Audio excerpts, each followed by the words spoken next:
about our weekly recaps that comes from the Love Therapy meeting that Dave and I hold every Thursday evening, 7 o'clock, in our Southwest Freeway, the 59 Freeway location in Houston. So I just wanted to share a few points that we talked about last night. So that's going to happen every Friday. I'll be doing the recap of the Love Therapy meeting. So I'm not going to tell you the whole thing, because if you want to hear the whole thing, you have to come. You have to come yourself.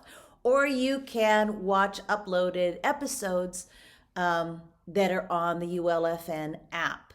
You can watch them there, but they take a little while to be uploaded. It might be a month late. So if you really want to see it, as it happens, you need to come. So anyway, I want to get to what we're really talking about.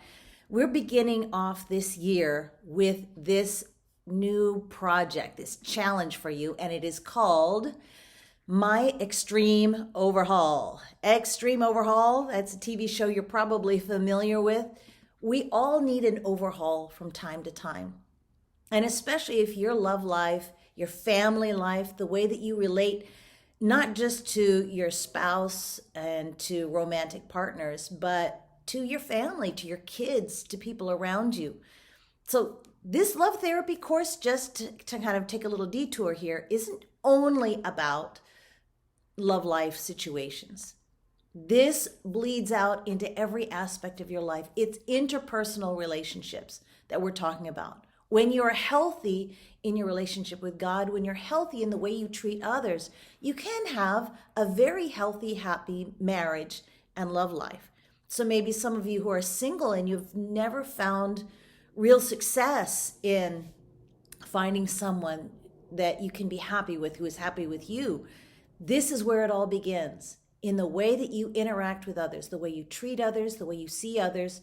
And that has a lot to do with the way you see yourself, your own self-worth, and all of it is wrapped up in how you view God. What kind of relationship do you have with Him? So that's what this overhaul, extreme overhaul, is about. Because maybe you need to stop just worrying about the obvious problems around you and coming to church praying for, your financial problem, your son, your job, and all these other outward things, and start really looking in at yourself and allowing God to create this extreme overhaul to make you into something beautiful, to make you into someone that God created you to be in the first place. And through that, you'll be able to have a solid foundation for a happy marriage, a happy future, happy relationships with everybody that you know. So let's just get to a couple points. I'm not going to go through everything. Just a couple points. Yes, rebuilding your love life is the theme for yesterday's talk. The rebuilding of the walls of Jerusalem was the passage that we spoke of in Nehemiah 4, and we'd encourage you all to read that chapter. It's amazing.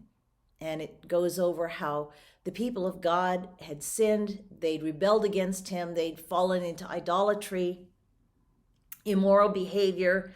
They just basically ignored the God who loved them, the God who had chosen them and given them the promised land. They ignored Him. They were seeking after other gods. So what happened?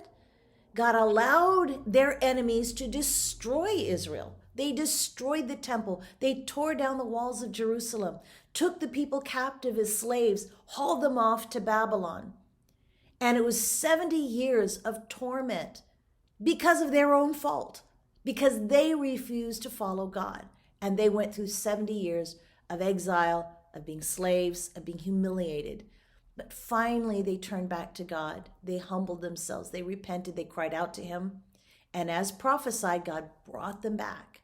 And one of the first waves that came out was Nehemiah.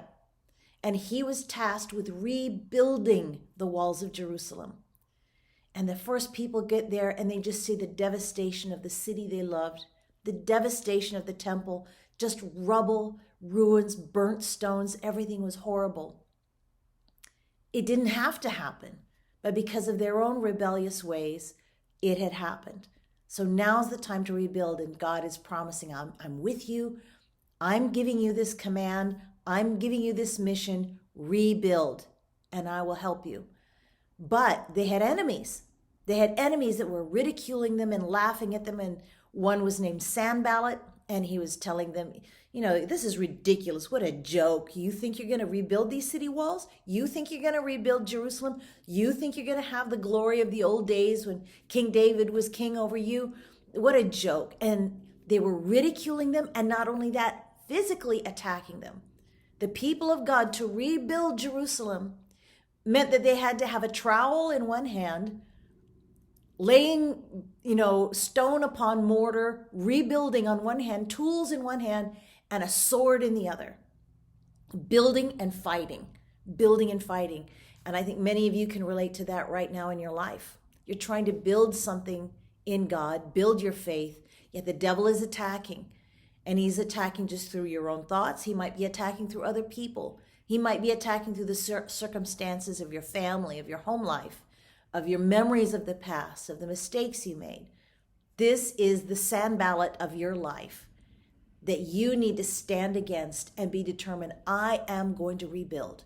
Satan is against me, but God has tasked me to rebuild these walls that Satan tore down. I'm going to be who God wants me to be. So when you have a chance, read Nehemiah 4. So yes, rebuilding your love life is our theme. Total extreme overhaul is the theme for the next couple months in our love therapy class. So let's just take a look at some of the points that we talked about. Point number 1, we had 7 points and a few extra singles. I'll just skip through a couple of them. Point number 1 was understanding your partner requires the skill of listening, really listening, non-defensive listening. Everyone likes to think that they're good listeners. Everyone likes to imagine that they are wonderful conversationalists and that they listen well. And if people complain that they don't listen, well, it's because those people just talk too much. And if they didn't talk so much, they would be able to listen better. So this has nothing to do with being a good listener, complaining that the other person talks too much.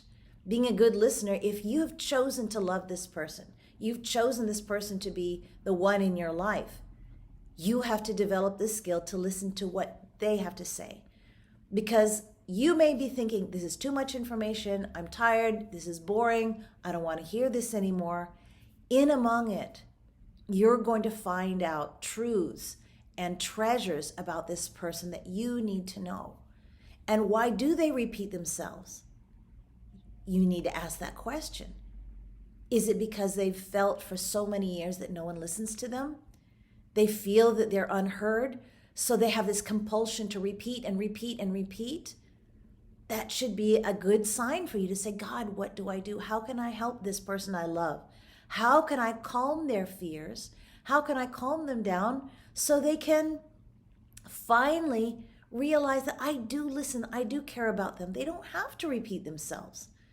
This could be a treasure, a pearl of information that God is revealing to you so you can react in a godly way and help them and really touch them deep inside so that they can sense that security and trust in you. And before you know it, without you having to complain, you talk too much, naturally they'll feel at peace and they won't over-explain things. That's one thing about being a skilled listener. Also a non-defensive listener. Non-defensive listening. How many times do you get upset when someone you care about is expressing that they're unhappy with something, that they're unhappy with their life? Sometimes someone that you love is just expressing how frustrated they are with life, with situations. But because you are always on the defensive, you get irritated by that.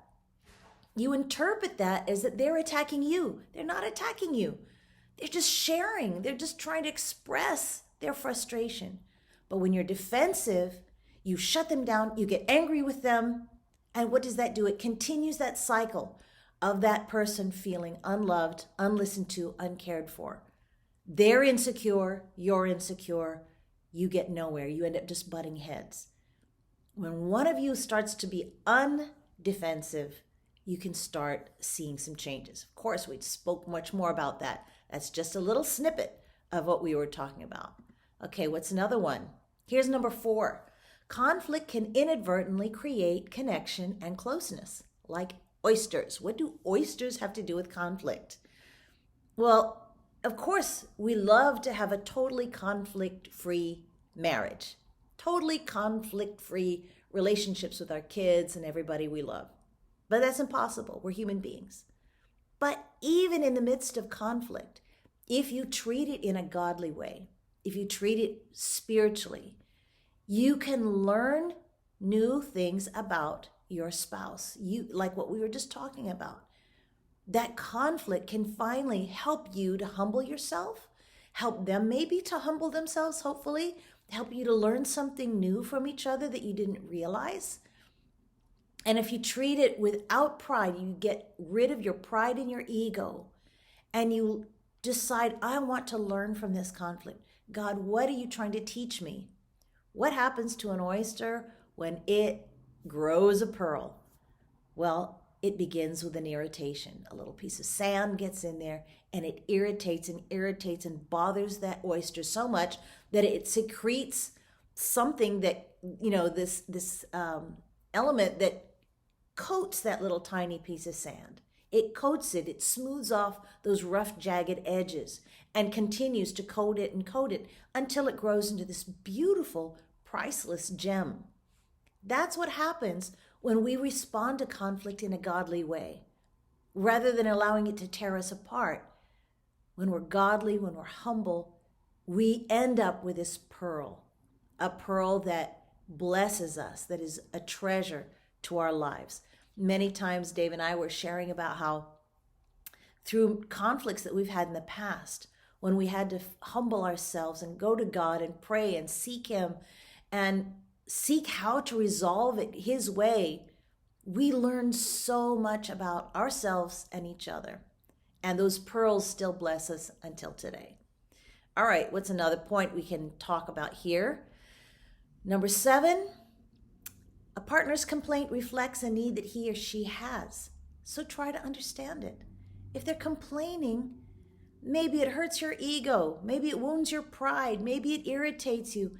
But there is that pearl there. There is that gem. They're trying to show you that they have a need that's not being met. And maybe they don't know how to express themselves well. Maybe they're saying one thing, but they really mean something else. And it's not because they're trying to deceive you. It's just because they're not used to verbalizing it. They don't really understand. So you helping them understand, you praying about it, is what will bring about this pearl, this treasure that you need. So don't just dismiss it. Every time they complain or they say they don't like something, don't just say, oh, you're crazy. You don't know what you're talking about. Grow up. Stop being such a baby. All those kinds of things that are easy just to throw out there. Stop and listen. Stop and think. Why are they complaining? There's a need, especially if it's repeated and repeated. There's a need that's not being filled. And you going to God and asking God for wisdom, He promises He will give wisdom to all who ask. All right, here's a little something for the singles. Don't get involved with someone who hasn't proven themselves spiritually. That should be self-evident, should be obvious. Unfortunately, it is not obvious. When your emotions are rising, you're lonely, you want someone in your life, you just miss that affection, so you will lower your standards and accept just anybody because he's a nice guy or she's a nice lady, or she goes to church, or she quotes the Bible, or she watches this Christian TV show. People will lower their standards drastically because of loneliness. If you're single, do not lower your standards. Make sure that you are shooting for God's standards, because that will ensure a joyful, happy, fulfilling marriage for the rest of your life. Don't mess it up. Too many people that that you've seen in your family, in your neighborhoods, have messed things up because they settled for just anybody who was nice, who was cute, who seemed to be a hard worker, had a few nice qualities about them. And so they threw out the spiritual side and justified why they were getting involved with someone. And it didn't work.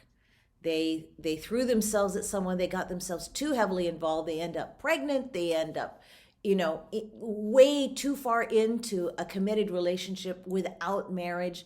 And then the next thing you know, they're complaining and they're heartbroken. And why is God doing this to me? Yeah, well, you didn't put the horse before the cart. You wanted the cart before the horse. All right. And then another one for the singles, red flags. These are red flags that you are not getting your life prepared for the right one, that you are not the person that God can bless with a happy marriage yet. You need to get this extreme overhaul now so that you can be prepared. The red flag that you easily get offended. You can't handle conflict. You don't listen and you talk too much. So I could go on and on about that. Watch our episode from yesterday's meeting on the app whenever it gets uploaded. If you have any questions, let us know and we can sit down and talk to you more about it or write to you about it. All right.